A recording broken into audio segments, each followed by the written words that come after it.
안녕하세요, 박철규입니다. 오늘도 유난님과 함께 취업을 준비하시는 분들에게 좀 도움이 될 만한 팁들을 전수를 해드리도록 하겠습니다. 유나 안녕. 안녕. 왜? 우리 또 편하게 하기로 했잖아, 지난 시간부터. 아니 저는 좀 이렇게 이름 부르고 이런 거 좀 약간 오글거려 해가지고 아하. 약간 철수한 영희 같지만 그래도 뭐 어떡합니까?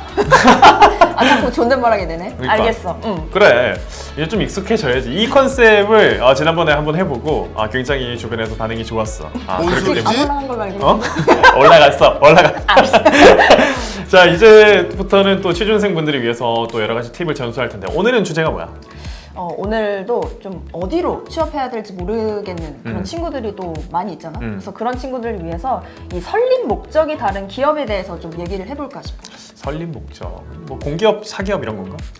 뭐 지난 시간에 이제 서단계는 아니어도 이제 걔는 됐다고 하더니 눈치가 제법 좀 빨라지는 것 그럼, 뭐 그 정도야 이제 뭐 많이 알지. 근데 공기업, 사기업 갈 거냐, 뭐 이것도 취준생 입장에서는 사실 준비할 때부터 좀 갈리잖아. 그렇지. 그러니까 사실 공기업이 지금 이렇게까지 막 인기가 있는 직장까지는 아니었는데 이제 좀 최근에 뭐 해를 거듭할수록 약간 신의 직장이라는 인식이 조금 더 이제 커지고 있는 거야. 철밥통 안 잘려서 그런가? 그렇지. 또 요즘에 좀 고용 불안이 또 그렇지. 이제 심각하다 보니까 또 이제 그렇다고 덥석 이 공기업에 나도 한번 취업해볼까?라는 좀 단순한 생각은 좀 하지 않길 바라는 마음에서 좀 준비를 해봤어. 그치. 일단 공기업은 어쨌든 공공의 윤리, 이윤을 위한 그 추구하는 그런 기업이고, 사기업은 진짜 그 기업의 이윤 추구를 위해서 만들어진 곳이니까 이 두 기업의 특성이 조금 다를 것 같은데 오늘은 이 두 기업에 대해서 어떻게 준비를 해야 되고 어떤 팁들을 또 전수를 할지 유나와 함께 이야기를 나눠보도록 하겠습니다. 자, 그럼 첫 번째로 살펴볼 요소는 어떤 거야? 학교와 학점. 지난 시간에 이어서 이건 발목을 잡는구나 아주. 뭐 어쩔 수 없지. 그러니까 사실 이미 좀 상대적으로 좋지 못한 학교를 나왔고 또 내가 학점이 좀 낮다라고 하는 건 돌이킬 수가 없잖아. 그치. 이미 예전에 일어난 일이고 커버 칠 수 없는 부분이기도 하고. 그러니까 내가 다닌 학교가 비교적 좀 상위권이 아니고 또 학점이 또 낮다. 그런데 좀 괜찮은 연봉 받으면서 일하고 싶다고 하면 좀 블라인드 채용을 하고 있는 공기업의 문을 두드리는 것도 좋지 않을까 싶어. 근데 뭐 사기업에 다니는 사람들이 보면은 뭐 학교가 뭐 좋지 않아도 그리고 학점이 낮아도 다니는 사람은 있잖아.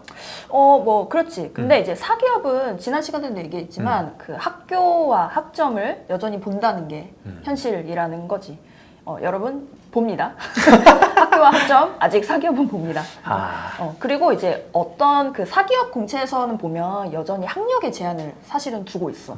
뭐 예를 들어서 전문대졸 이상, 뭐 4년제 대졸 이상, 뭐 이공계의 경우에는 이제 그 전공의 제한이 맞아. 아직도 있고. 그리고 또 학점이 낮으면 뭐 서류에서 어떻게 통과됐다 하더라도 면접에 가면은 꼭 이제 질문을 물어봐.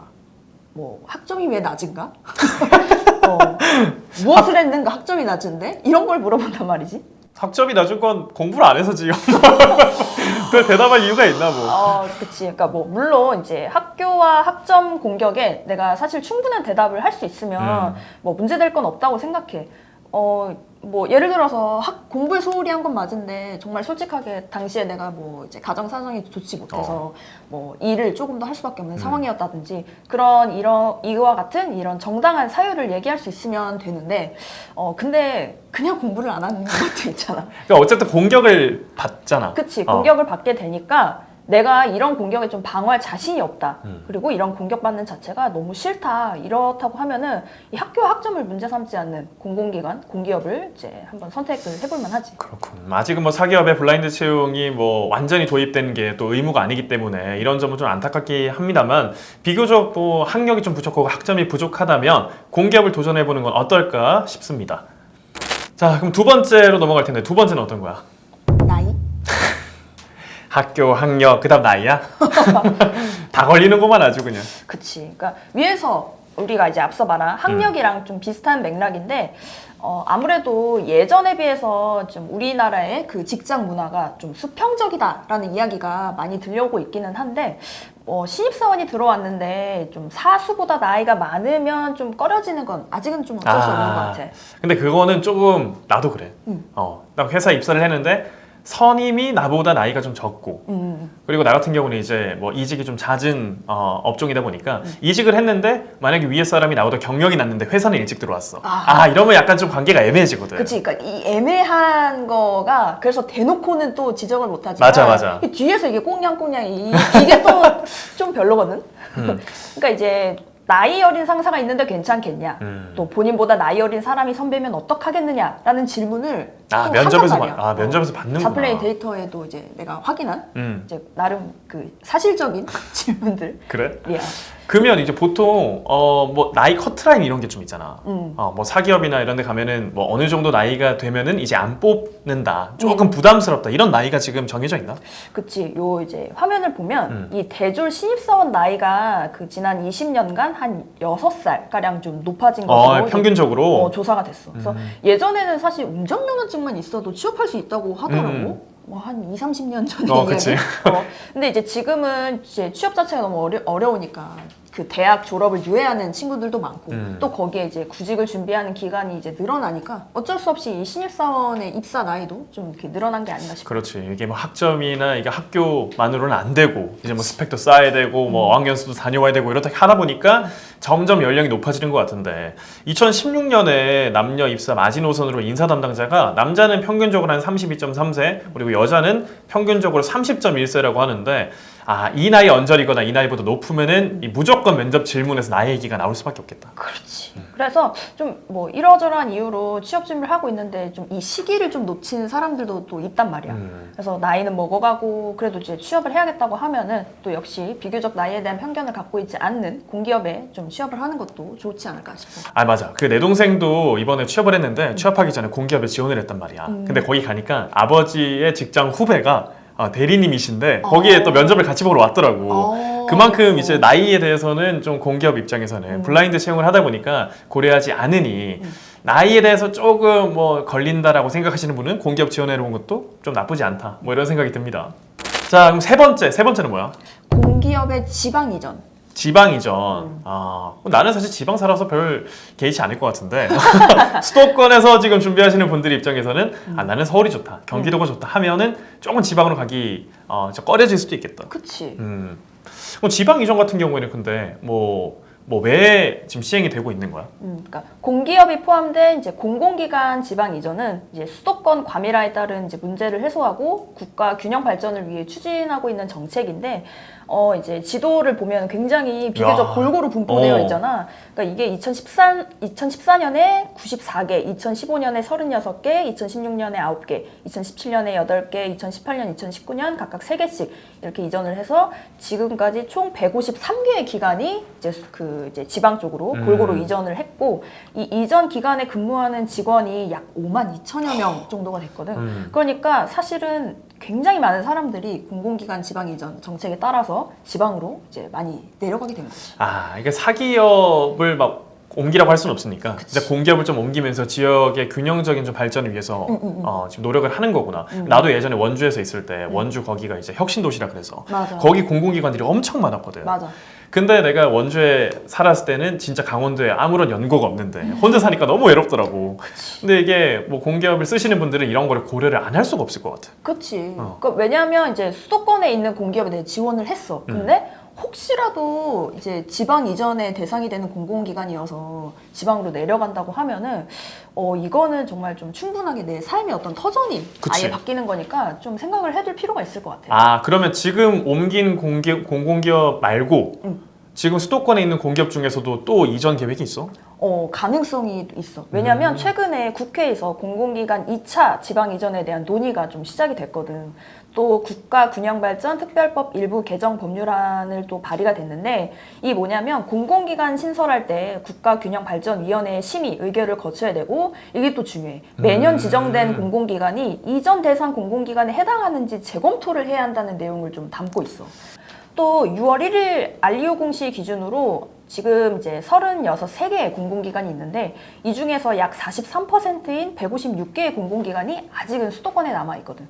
그러니까 이제 지역의 균형 발전을 생각하면 이 지방 이전이 추가로 진행될 가능성이 좀 커 보이기도 하지. 그 360여 개 중에 지금 한 절반 정도가 아직 수도권에 있구나. 그치. 그럼 아직 확실하게 정해진 건 아니지만 논의가 계속되고 있으니까 혹시 공기업을 쓰실 분들은 내가 지방으로 갈 수도 있다 이런 것들을 좀 생각을 해야 되겠다. 그치. 이런 것들을 좀 고려해 보시기 바랍니다. 자, 이제 마지막으로 네 번째인데 네 번째는 뭐야? 이거는 이제 성향. 네, 성향. 이거는 내가 들어봤다. 이거는 그래? 사중구에서 얘기 나눴었거든. 그렇구나. 여진님이랑 했었는데 내가 약간 안정적으로 좀 삶을 지속하고 싶냐 아니면은 좀 계속 변화와 혁신을 거듭하느냐 이거에 따라서 좀 갈리지 않나? 그렇지, 맞아서 사중고 때 이 공기업의 단점에 대해서 이야기를 했던 걸 이제 나도 기억을 하거든. 그래서 이제 그때 좀 더 무슨 얘기를 했는지 좀 더 말해줄래? 공기업의 단점? 단점. 공기업의 단점이든 뭐 어쨌든 공기업에 대한 이야기를 사중고 때 했었으니까. 그렇지. 그때 MC였잖아. 잠깐만. 그래서 그치. 컨닝했어. 그러니까 이직을 할 때는 사실 동종업계, 업무, 그러니까 직무로 이직을 해야 되는데 공기업 같은 경우에는 좀 이게 세분화돼 있고 딱 그 분야마다 이게 다 나눠져 있으니까 이직이 힘들다라는 게 일단 첫 번째고 그래서 이직하는 게 힘든데 경력직을 뽑지도 않으니까 경력직을 뭐 뽑는 경우가 되게 극히 적으니 그래서 경력을 가지고 딴 데 이동하기도 어렵다. 이런 거였던 것 같은데. 노력을 많이 했네. 맞지. 잘 찾아봤지? 그래. 맞아. 그러니까 사실은 이게 모든 것들이 겪어봐야 알잖아. 그러니까 나는 다 됐고 뭐 돈 잘 받고 잘릴 걱정 없으면 난 다 버틸 수 있어 괜찮아라고는 하는데 이게 또 사람 때문에 또 업무 때문에 또 사내 문화 때문에 이제 이직을 하고 싶을 수가 있잖아. 그렇지. 근데 이제 공기업은 얘기해 준 것처럼 이직하기가 비교적 어려우니까 근데 그렇다고 이제 꾸역꾸역 다닐 생각하면 또 이제 답도 없고 이제 그렇다고 퇴사해? 이 공기업이 요즘에 신입 직장으로 불리는 이유가 들어가기가 정말 힘들어서잖아. 그러니까 막 힘들게 자격증도 막 여러 개 따고 영어 점수 따고 뭐 전공 필기 보고 NCS 보고 막 면접도 막 3차례 막 4차례 막 많은 데들 정말 그렇게 하거든. 그러니까 그렇게 다 뚫고 몇 년 만에 취업을 했는데 너라면 어떨 것 같아? 끔찍하지. 그치. 나 그 얘기도 많이 봤어요. 공무원 준비해서 공무원을 딱 합격했는데 내가 생각했던 공무원 생활이 아니고 그치. 너무 좀 박봉이고 이러다 보니까 현실적인 부분에 괴리감이 와가지고 막 우울증이 오고 이런 사람도 있더라고. 그러니까. 그러니까 처음에 일단 준비를 잘해야 되는데 내가 공기업에서 잘 맞는지 사기업에서 잘 맞는지 이런 거는 뭐 준비하면서 좀 어떻게 파악을 해야 돼?